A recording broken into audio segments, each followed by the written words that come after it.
Hello students, I am Leena Pandey. Today we are going to learn Sanskrit textbook Alhadaha, class 12th, and most welcome students in Pandey's Sanskrit classes. And share and like this video. Thank you so much students. चलो तो आज हम देखने वाले हैं प्रजापालनार्थम राजकर्तव्यानि तृतीयः पाठः। तो सबसे पहले हम पढ़ेंगे भूमिका। प्राचीन भारते बहूनि शास्त्राणि विकसितानि। प्राचीन भारत में बहुत से शास्त्र विकसित थे। तेषु अन्यतमं शास्त्रमस्ति राजनीतिशास्त्रम्। उनमें से एक था राजनीतिशास्त्र। एतत् शास्त्रम् अर्थशास्त्रम् इति नाम्ना प्रसिद्धः। और ये जो शास्त्र है वो अर्थशास्त्र इस नाम से फेमस था। राजनीति विषयकाणां तत्वानां विमर्शः वेदेषु तथा रामायणं महाभारतादिषु बहुषु ग्रंथेषु दृश्यते। और ये राजनीति विषयों के जो तत्व है, इनका जो विचार विमर्श है वो वेदों में, रामायण, महाभारत में आदि ग्रंथों में दिखाई देता है। बट शास्त्र रूपेण तेषां ग्रथनं प्रथमतः कौटिल्य विरचिते अर्थशास्त्रमिति ग्रंथे प्राप्यते। तो उसका जो शास्त्र रूप से ग्रथन था वो सबसे पहले हमें कौटिल्य ने जो लिखा हुआ अर्थशास्त्र है उसमें हमें प्राप्त होता है। ग्रंथस्य काल विषय मत भिन्नता वर्तते। ग्रंथ के समय के बारे में आज भी विद्वानों में मत भिन्नता है। किंतु ख्रीस्ताब्दपूर्वं चतुर्थं शतकम् इति तस्य कालः नैकैः विद्वद्भिः निर्णीतः। किंतु ख्रीस्ताब्दपूर्वं चतुर्थं शतकम् यानी ईस्वीसन पूर्व 4th सेंचुरी। ठीक है, ईस्वीसन पूर्व 4th सेंचुरी इति तस्य कालः, ऐसे अनेक विद्वान मानते हैं।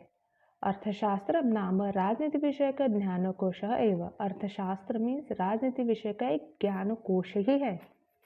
तत्र राज्ञः अध्ययनं दिनचर्या राजकर्तव्यानि अमात्यनियुक्तिः गूढपुरुषनियुक्तिः परराज्यसम्बन्धः युद्धम् इति आदय नैके विषय विभागाः सन्ति। और उसमें क्या है, राजा के अध्ययन के बारे में बताया गया है, उसकी दिनचर्या डेली रूटीन कैसे होनी चाहिए, राजा के कर्तव्य क्या होने चाहिए, अमात्य नियुक्ति कैसे करनी चाहिए, गूढ़ पुरुष नियुक्ति यानी जो गूढ़ पुरुष हेर होते हैं, हम जासूस गुप्त हेर जो बोलते हैं वो, और परराज्य संबंध कैसे होने चाहिए, युद्ध के बारे में, इस प्रकार के अनेक विषयों के बारे में उसमें चर्चा की हुई है। अस्य ग्रंथस्य प्रभावः उत्तरकालीनेषु सर्वेषु राज्यशास्त्र ग्रंथेषु दृश्यते। और इस ग्रंथ का प्रभाव उसके बाद आने वाले राजनीति शास्त्र के बहुत से ग्रंथों पर दिखाई देता है। राज्ञः प्रथमं तथा परमं कर्तव्यं नाम प्रजापालनम। राजा का सबसे पहला और परम कर्तव्य है प्रजा का पालन करना। तदैव राज्ञः तथा राजव्यवस्थायाः परमोच्च ध्येयम् इति कौटिल्येन वारं वारं प्रतिपादितम्।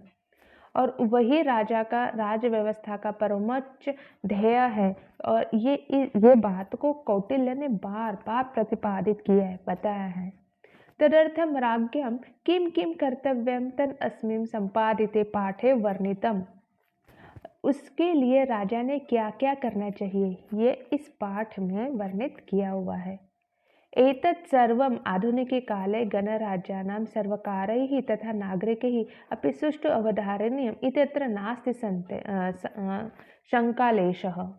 एतत् सर्व, ये जो सब कुछ है वो आधुनिक काल में गणराज्य के गवर्नमेंट को, नागरिक को अच्छी तरह से अवधारणा समझना चाहिए, उसे फॉलो करना चाहिए, उसे आत्मसात करना चाहिए।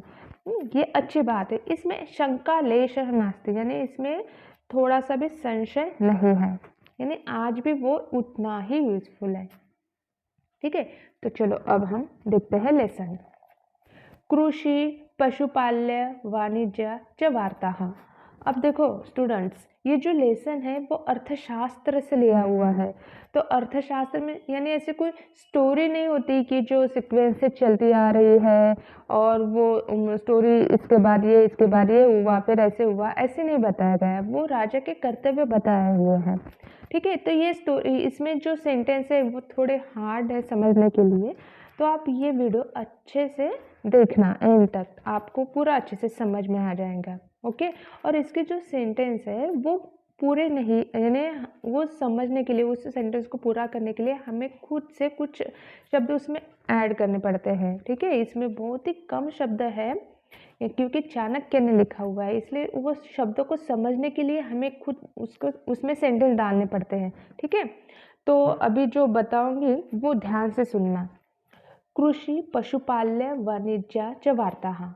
अब ये बोल रहे हैं कि खेती करना, पशुपालन करना और व्यापार, ये वार्ता अर्थात हमारे कमाई के साधन हैं। धान्य, पशु, हिरण्य, कुप्य विशिष्ट प्रदानात औपकारिकी। और बोल रहे कि जैसे अनाज, पशु, सोना, कुप्य। कुप्य मीन्स सोने चांदी, इसको छोड़ के जो दूसरे और जो धातु होते हैं ना, उसे बोला जाता है कुप्य। इनका क्या करना है, इनको श्रमिकों को दान में देना। ठीक है, और बोल रहे कि ये औपचारिक है। तया स्वपक्षम परपक्षं च वशीकरोति कोशदंडाभ्याम। और इससे खुद का पक्ष और दूसरों का पक्ष इन्हें कोषाधिकारी और दंडाधिकारी वश में करते हैं। ठीक है, ये हो गया फर्स्ट पैसेज। अब हम देखते हैं नेक्स्ट वाला, कृषि विषयकानि कर्तव्यानि। ठीक है, करदेभ्यः कृतक्षेत्राणि प्रयच्छेत्। बोल रहे कि करदेभ्यः, जो कर भरने के लिए रेडी है, कर टैक्स, कर मीन्स टैक्स, टैक्स भरने के लिए जो रेडी रहते हैं उन्हें ही जमीन जोतने के लिए देनी चाहिए, यानी खेती करने के लिए उन्हें जमीन देनी चाहिए। करदेभ्यः कृतक्षेत्राणि प्रयच्छेत् अकृतानि कर्तुभ्यो नादेयानि। और जो जोतने लायक जमीन है, जो उस पर खेती नहीं करता, उससे वो वापस लेकर दूसरों को देनी चाहिए। ठीक है, अकृतानि कर्तव्य न दयानी अकृष्यताम आच्छिन्न अन्यभ्यः प्रयच्छेत्। जो नहीं कर रहा है ना, उससे वो अकृष्यताम, वो जमीन नहीं कर रहा है, खेती नहीं कर रहा है, तो क्या करना चाहिए, आच्छिद्य अन्यभ्यः प्रयच्छेत्, दूसरों को दे देनी चाहिए, वो अच्छी जमीन दूसरों को देनी चाहिए खेती करने के लिए। ग्राम भ्रूतक वैद्य का व कृषियुः।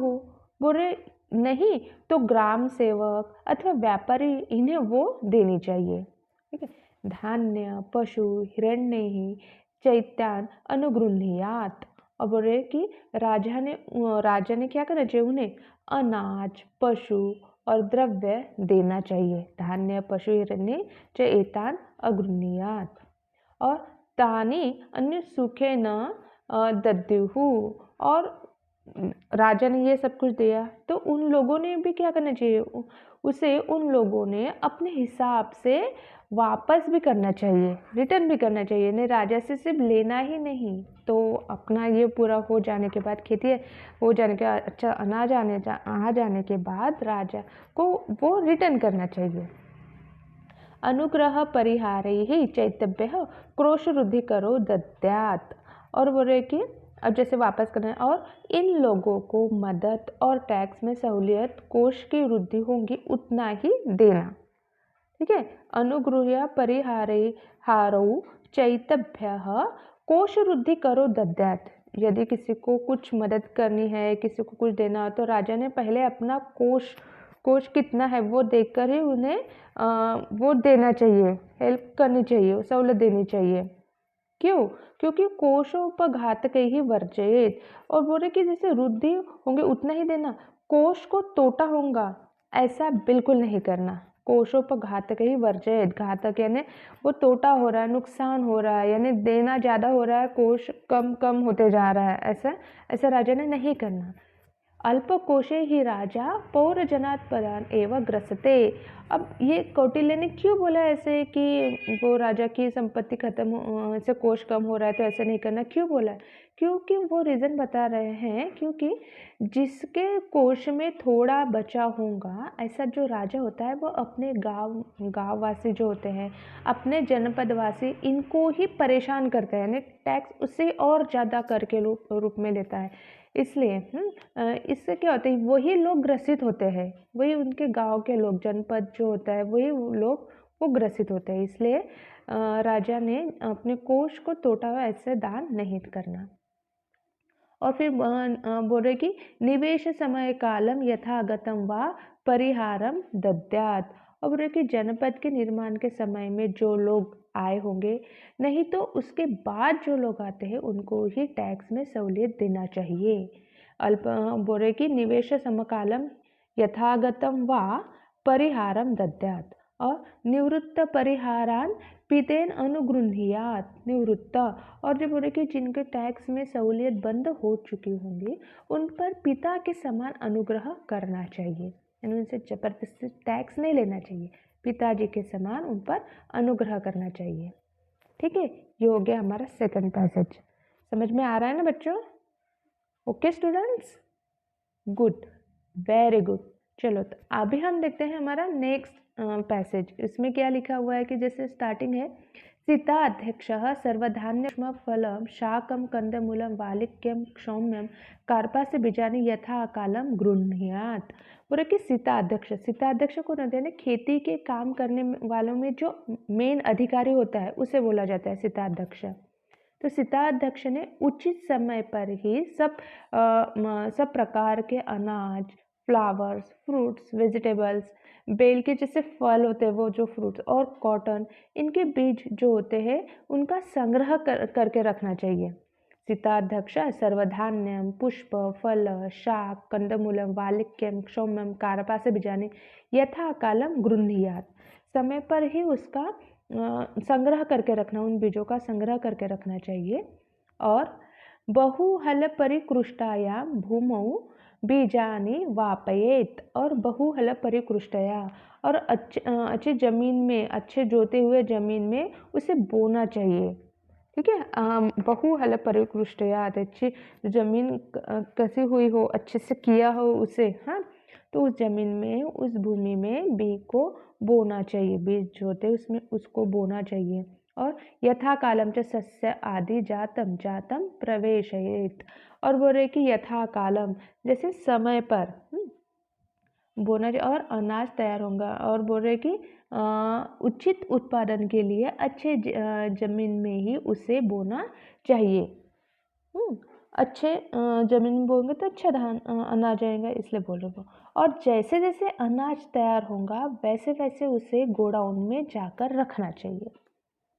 हाँ, यथा कालम च सस्यानि जातम जातम प्रवेशयेत। जैसे जैसे अनाज आता है वैसे वैसे उसे गोडाउन में जाकर रखना चाहिए। न क्षेत्र स्थापित किंचित पलालम अपि पंडितः। क्योंकि उन्हें रीज़न बताया, चाणक्य जी ने रीज़न बताया कि क्यों फटाफट जैसे अनाज होता है वो साफ करके गोडाउन में क्यों रखना चाहिए। तो बोल रहे कि जैसे पंडित यानी स्कॉलर पर्सन, विद्वान जो होते हैं, पंडित लोग जो होते हैं, विद्वान लोग जो होते हैं रहते, वो खेत में घास का तिनका भी नहीं रखते, यानी जो हुआ है वो सेफ करके रखते हैं, वो वही पड़ा हुआ नहीं रहने देते, इसलिए। ठीक है, ये हो गया हमारा थर्ड। और फोर्थ में अब लिखा हुआ है, फोर्थ में बता रहे हैं कि दुर्भिक्षे राजा बीज भक्तोपग्रहणम कृत्वा अनुग्रहम कुर्यात। दुर्भिक्षे ने दुष्काल, सूखा, सूखा दुष्काल जब होता है तो उस समय राजा ने बीज व अनाज इनका संग्रह करके प्रजा की सहायता करनी चाहिए। दुर्भिक्षे राजा बीज भक्तोपग्रहम कृत्वा अनुग्रहम कुर्यात, लोगों की सहायता करनी चाहिए। नहीं तो क्या होता है, दुर्ग सेतु कर्मम व भक्तानुग्रहेण भक्त संविभागम व। बोले कि दुर्ग सेतु कर्मम, दुर्ग सेतु कर्म मैंने क्या कि करके सहायता तो करनी चाहिए। फिर नहीं तो फोर्ट, दुर्ग मीन्स किला, फोर्ट, अथवा ब्रिज बनाने का काम निकालकर उनके खाने पीने की व्यवस्था करनी चाहिए। दुर्ग सेतु कर्मम व भक्तानुग्रहेण, हाँ, उनके ऐसे काम निकाल कर, बड़े से काम निकाल कर लोगों को उन लोगों को वहाँ जॉब देकर उनके खाने-पीने की व्यवस्था करनी चाहिए। नहीं तो फोर्ट अथवा जो ब्रिज बनाने का काम होता है वो निकाल कर उनके खाने-पीने की व्यवस्था करनी चाहिए। नहीं तो बोल रहे हैं कि भक्त संविभागम वा, हाँ, अपने पास का जो अनाज है उनमें बराबर बाँट देना चाहिए। राजा के पास जो है वो लोगों में बाँट देना चाहिए बराबर। ठीक है?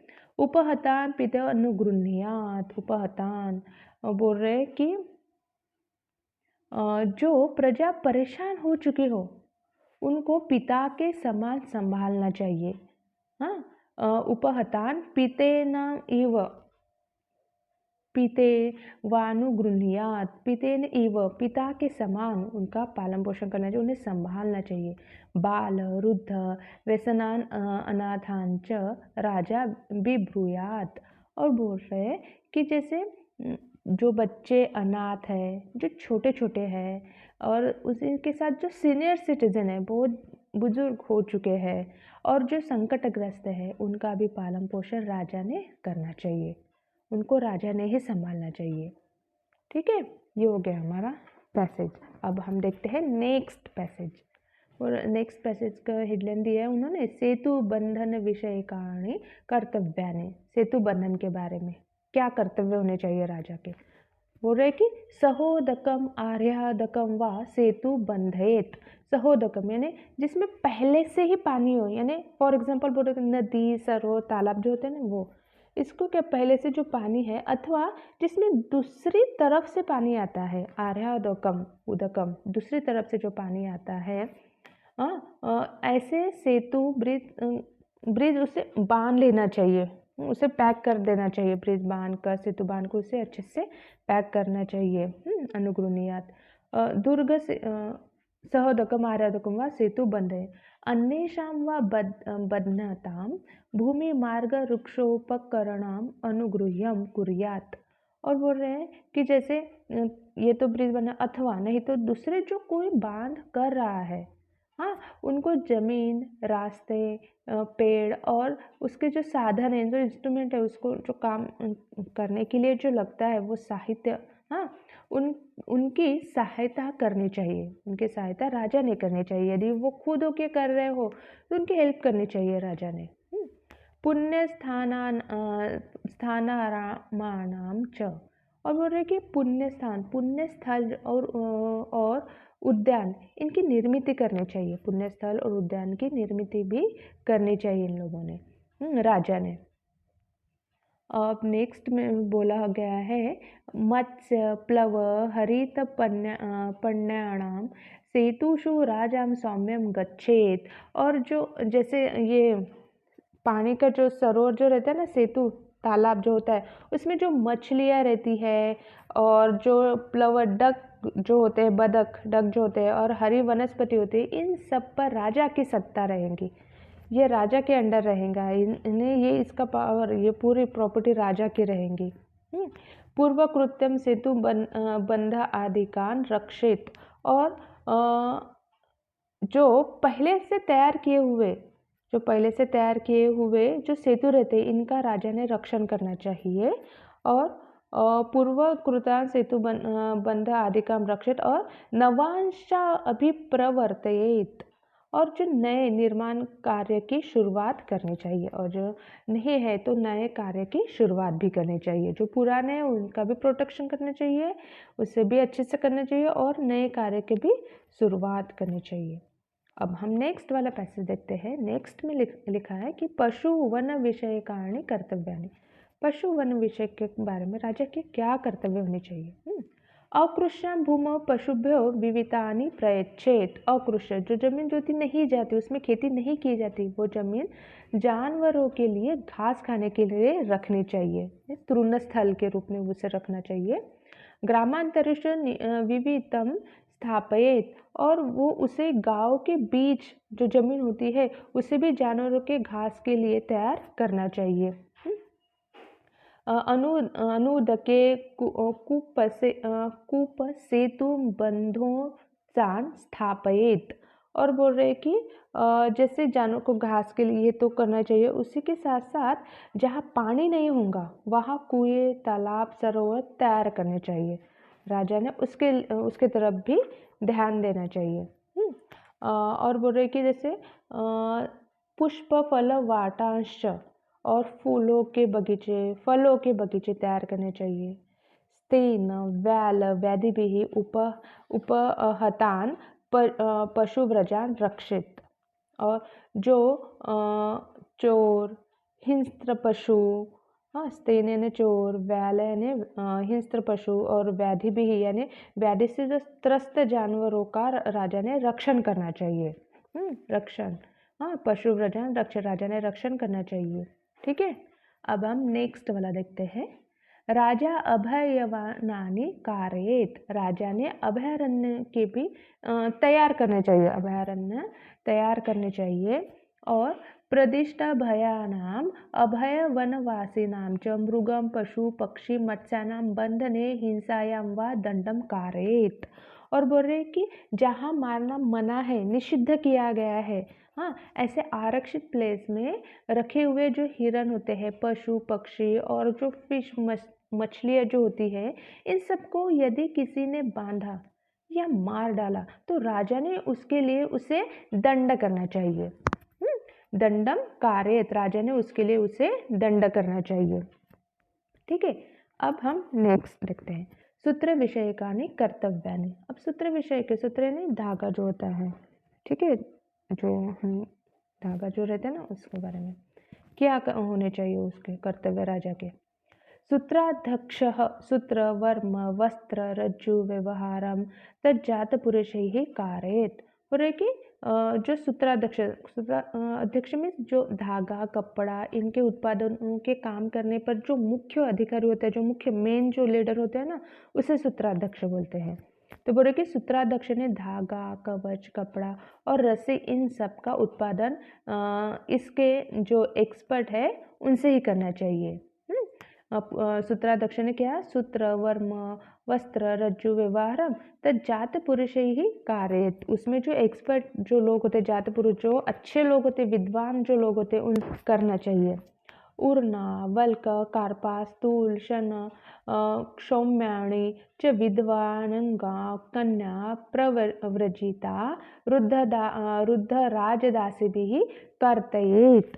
तो और बोल रहे कि और किन से करके लेना चाहिए। बोल रहे कि जैसे ये जो काम होते हैं ना, सूत्राध्यक्ष जो धागा, कवच, कपड़ा और रस्सी, इन सब का उत्पादन जैसे एक्सपर्ट से तो करना ही चाहिए। उससे उनसे जो होता है उनसे, जैसे विडो लेडीज़ हैं, और बोल रहे कि जैसे विडो लेडीज़ और हैंडीकैप लेडीज़, गर्ल, और जो सन्यासिनी होती है, और राजमहल की जो बुजुर्ग दासी, इन लोगों से उलन, पेड़ की खाल, कॉटन, तूल, ताग, अंबाड़ी, इससे धागा निकलवाना निकलवाना चाहिए। इनसे भी काम करके लेना चाहिए। और बोल रहे कि जैसे सूत्रशाला प्रत्युषी, प्रत्युषी means early in the morning में, सुबह सुबह मॉर्निंग में ही भांड वेतन विनियम कार्यत। और बोल रहे कि जैसे ये जो काम तो करवा के लेना चाहिए से करते हैं। और नहीं तो यदि वो सब सूत गिरने में आ रही होंगी तो माल और मजूरी इनकी देवान Ghaywan early in the morning में करनी चाहिए। सूत्रशाला, यदि वो सूत्रशाला में सूत गिरने में ही आ रही होंगी तो प्रत्युषी अर्ली इन मॉर्निंग में ही जो भांडे वेतन विनियम कार्य, यानी जो देवान घेवान होते, पैसों की, मजदूरी की, इनकी जो माल वगैरह देना घेना जो होता है वो मॉर्निंग में, अर्ली इन मॉर्निंग में ही करना चाहिए। और बोल रहे कि जैसे सूत्र परीक्षा मात्र Pradeep, Pradeep means light, light किस लिए होना चाहिए कि धागों की परीक्षा करने के लिए ही वहाँ लाइट होना चाहिए, बस वही एक काम के लिए वहाँ लाइट लगाना। भांडे वेतन विनियम कार्यत। और बोले कि अधिकारी ने लेडीज के मुंह की तरफ देखना। ठीक है, सूत्र परीक्षा मात्रम ही प्रदीप होना चाहिए, वो लाइट होना चाहिए। और स्त्रिया मुखदर्शनी अन्य कार्य संभाषायाम वेतन कालातिपातने और अकृत्य कर्म वेतन प्रदाने च दंड। राजा ने जैसे सूत्राध्यक्ष जो होता है उसे दंड करना चाहिए। क्या, क्यों, कौन से रीज़न बताया है? तो उन्होंने सबसे पहला रीज़न बताया है कि जैसे अधिकारी ने लेडीज़ की मुंह की तरफ नहीं देखना, ठीक है। सबसे पहला रीज़न बताया कि स्त्रिया मुख दर्शने अन्य कारण, हाँ, मुख दर्शन देखना नहीं। और दूसरा है कि उससे दूसरी चीज़ों के लिए वार्तालाप यदि किया उसने, हाँ, अन्य कार्य संभाषायाम, और नहीं तो मजूरी देने के लिए समय लगाया, वेतन काला अतिपात ने, यानी बहुत समय लगाया, टाला टाल कर रहा है, वेतन नहीं दे रहा है, अच्छे से मजूरी नहीं दे रहा है। और अकृत कर्म वेतन प्रदाने, और न किए हुए काम की भी मजूरी देना, ऐसा यदि वो कर रहा होगा तो राजा ने उसे दंडित करना ही चाहिए। ठीक है, ठीक है स्टूडेंट्स। जो हमने सेकंड वाला पैसेज देखा वो ऊपर नहीं किया था मैंने अच्छे से, आपको दिखा ना बेटा स्टूडेंट्स? अपने टेक्स्ट बुक में अच्छे से देखकर ये पढ़ना है, पेंसिल से वो हर एक लाइन के नीचे वो उसका मीनिंग लिखना है, क्योंकि ये लेसन थोड़ा हार्ड है। अच्छे से समझना, आप 3-4 बार उसे सुनना, एंड फिर आपको आ जाएगा, अच्छे से आ जाएगा। पैसेज आता है, एक बार पैसेज समझ में आ गया तो आप उसके ऊपर के क्वेश्चन आंसर, जो भी क्वेश्चन आंसर आएंगे वो आप अच्छे से लिख पाओगे, कोई हार्ड नहीं जाएगा, आपको कोई भी दिक्कत नहीं आएगी। ठीक है, वेरी गुड। चलो, तो अब मैं इसे बंद करती हूँ। Okay student, bye student, best of luck, अच्छे से पढ़ाई करना, ठीक है। चलो बाय बेटा, बाय बेटा, बाय।